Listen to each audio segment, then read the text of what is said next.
بسم الله الرحمن الرحيم السلام عليكم ورحمة الله تعالى وبركاته فرس ديال ميول بيسن روكتان هكذا وضع وركة تلفزيون كعالمي جي تي في أو سيسينكو كوياي استوديوها كوادي ونكلنا مقالة بيدا بيحرونتو قبل كباي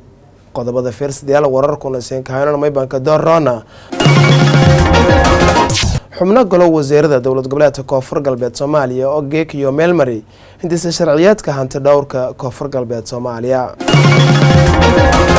madaxweyne farmaajo oo shaaca ku qaaday inay ururka SYL iyo dadaalka keesho meel feelka ka deeri qabyaalada ay ku dheeradeen kureed markii isku qayb galiyay midnimadii xalay munaasabad la kuweenayay tumeeshanta bilamay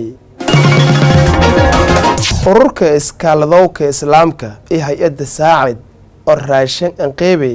bulshada danyarta ee ka dhaqan magaalada Muqdisho ee caasimadda dalka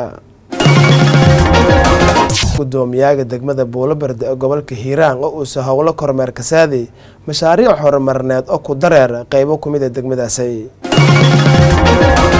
wasiirka dawladda wasaaradda arrimo banaanka oo soo qaabilay wakiilka cusub ee hay'adda UNICEF aan qaabilsan arrimo Soomaaliya